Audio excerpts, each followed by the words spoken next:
Hey, Feasters, I'm Jason, aka Rezzz, and I'm answering your questions so that you can get over the bumps in the road to building a profitable freelance business. And today's question really comes by way of, I don't know, concern, awareness. You tell me, but it's how to freelance when you're depressed. Now, mental health is a big thing and should be considered carefully, and it's something that you really want to be aware of yourself, too. Stress, anxiety, depression, overall loneliness play a huge role in anyone's life. This includes freelancers.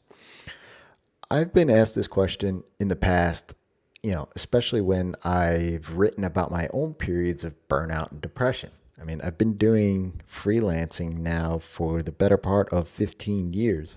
And,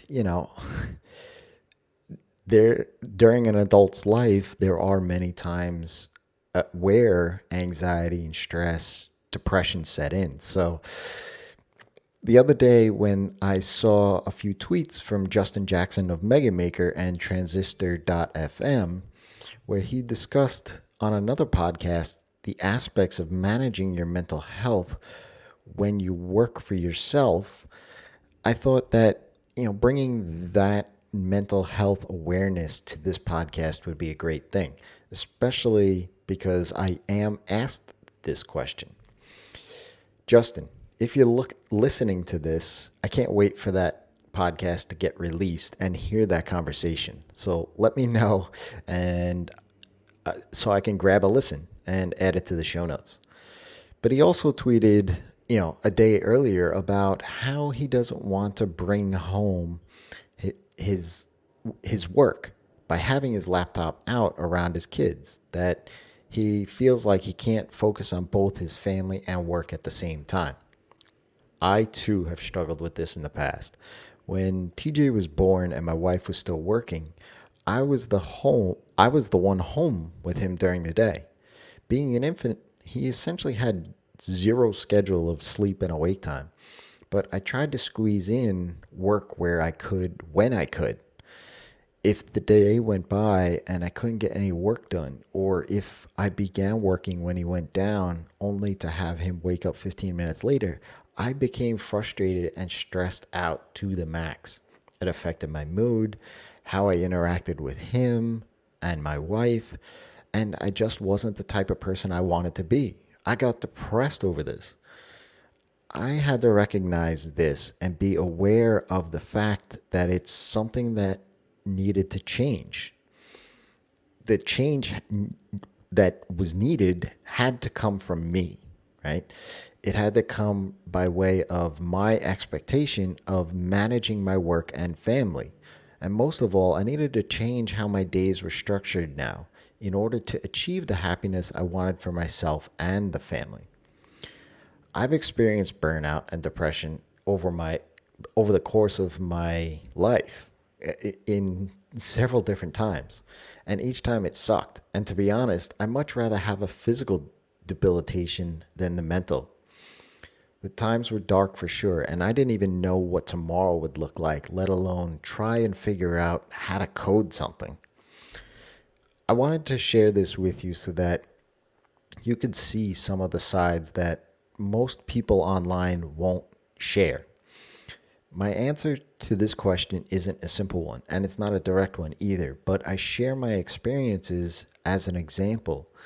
This is something that needs to be put out there more, in this man's opinion. 4 suggestions that have helped me that I want to share with you are: 1, find people that you could talk with every single day, inside and outside of your family and friends. You need to talk with folks on both sides of your life, the professional and personal sides. Number 2, take mental breaks throughout the day. Go for a walk, play with your kids, even just sit outside on your front stoop if you can, or porch. In New York, we call it a stoop. Whatever it is that you can do to give your brain a rest. Number 3, go on vacation. I can't stress, no pun intended here, this enough. When you get an extended break, your brain does this reshuffle of priorities without you even knowing it, so that when you come back, you are re energized, you're refocused to do some awesome work. And four, take mental health days or even a half day. If you're building a business of your own, why not take advantage of that once in a while and allow yourself not to work? Look, the other morning I knew I had to get up at 5:30 as I always do, but I literally said to myself, I'm tired. TJ's sleeping well this morning, so I'm going to sleep in. My wife rolled over at 6:50 and said, it's almost 7, right?" I simply replied, "Yep," and slept in until 7:30. It wasn't that I didn't have a bunch of stuff to do, but I just wasn't feeling it that morning. And so I gave my brain a break rather than force it and potentially make the entire day a complete loss, or maybe even string along a number of days. There are some awesome communities out there like WP Elevation, people like Justin who share his openness about, mental health and the experiences that he has, who talk about all these things. I think we all as humans need to be more aware of, the health of our minds, right? We are so conscious of the physical, things of like our weight and the food that we eat. But if our heads aren't healthy, the rest of our bodies won't be either.